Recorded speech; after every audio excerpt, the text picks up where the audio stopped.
Assalamualaikum warahmatullahi wabarakatuh. Apa kabar anak-anak? Kembali lagi bersama Ustadz dengan pembahasan baru mengenai pertumbuhan dan perkembangan tumbuhan. Nah, sebelum lanjut videonya, mari kita bersama-sama berdoa terlebih dahulu.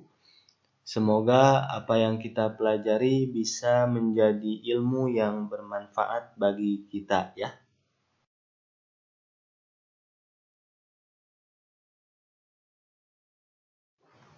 Nah, di pembahasan kemarin kita sudah berbicara mengenai perkembangbiakan tumbuhan. Perkembangbiakan tumbuhan itu bisa terjadi secara alami ataupun buatan ya. Nah, salah satu perkembangbiakan tumbuhan dengan cara alami yaitu bisa berbentuk biji ya. Nah, di sini kalian bisa mengenal ada yang namanya embrio, kemudian ada juga yang namanya kotiledon, ada juga yang namanya selimut biji. Nah, embrio ini fungsinya yaitu sebagai calon tumbuhan baru dan selimut biji fungsinya untuk melindungi biji dan kotiledon yaitu sumber makanan untuk calon tumbuhan baru.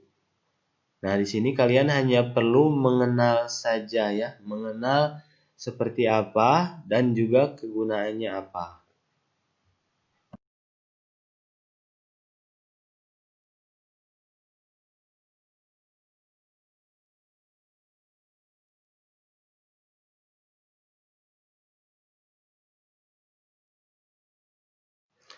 Nah, perkembangbiakan tumbuhan dengan biji ini ternyata merupakan perkembangbiakan yang paling dominan ya.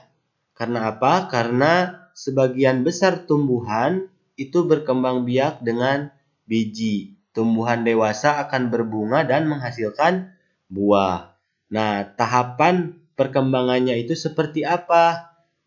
Dimulai dari di dalam buah itu terdapat biji, kemudian biji itu berkembang menjadi tanaman baru yang sangat kecil ya. Nah, kemudian setelah lama dan setelah tersiram oleh air, terpupuk, kemudian tanaman baru itu tumbuh menjadi dewasa dan berbuah. Ya, seperti itu tahapannya.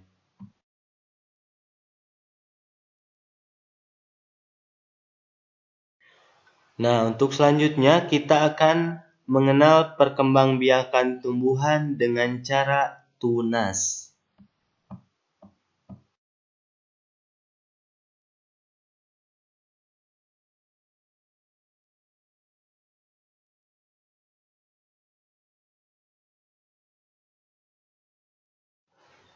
Nah, di sini bisa kalian perhatikan beberapa contoh tumbuhan yang berkembang biaknya itu dengan cara tunas ya. Di sini ada cocor bebek, kemudian pohon pisang, dan juga pohon bambu.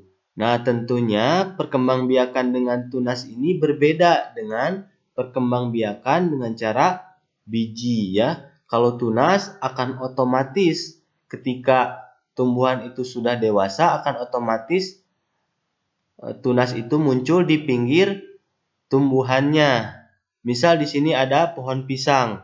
Otomatis ketika pohon pisang itu sudah dewasa dan sudah berbuah, akan muncul tunas kecil di sampingnya ya. Dan itu merupakan calon pohon pisang yang akan tumbuh dewasa seperti itu ya. Jadi tidak bisa misalkan anak SDIT kelas 3 ini akan menanam pohon pisang kemudian dia menyamakan dengan cara perkembangbiakan biji. Tidak akan jadi ya pohonnya ya. Misal kita makan pisang kemudian si pisangnya itu kita kubur dalam-dalam. Nah, itu tidak akan berbuah tentunya ya, tidak akan tumbuh.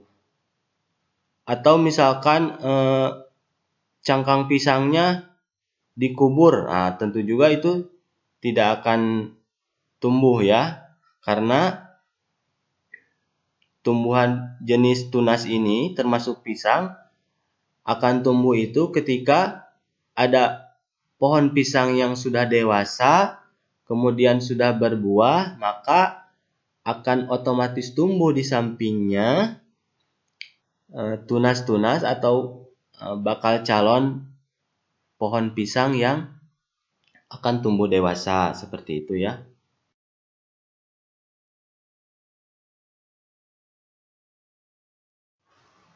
Nah, untuk selanjutnya kita akan mengenal bunga nasional Indonesia ya.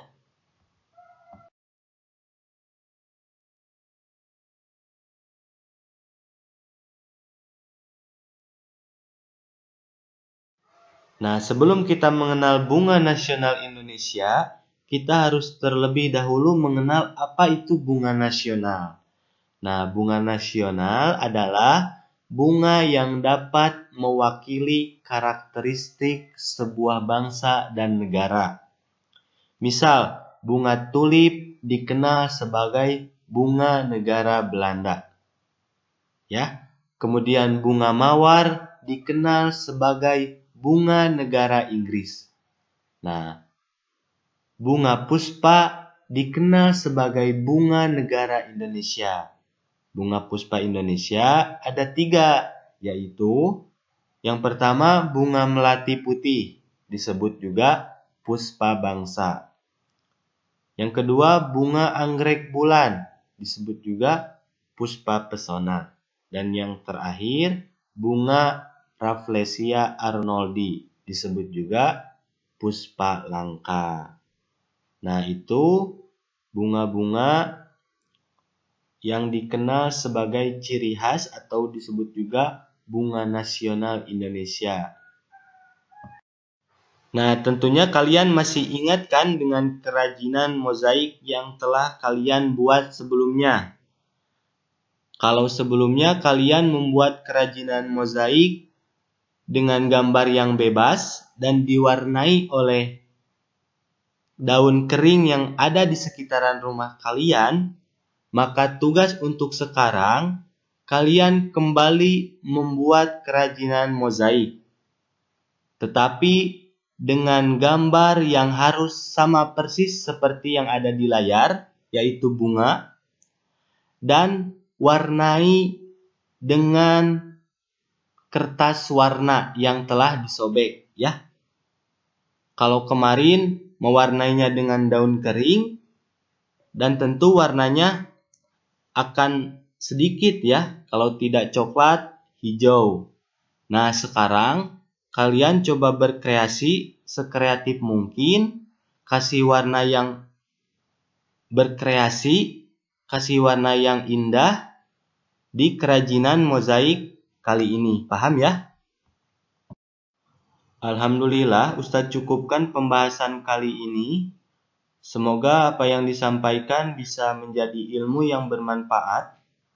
Terima kasih atas perhatiannya dan selamat mengerjakan tugasnya. Dan jangan lupa kalian isi nama kalian di kolom komentar untuk dijadikan sebagai absen, ya. Wassalamualaikum warahmatullahi wabarakatuh.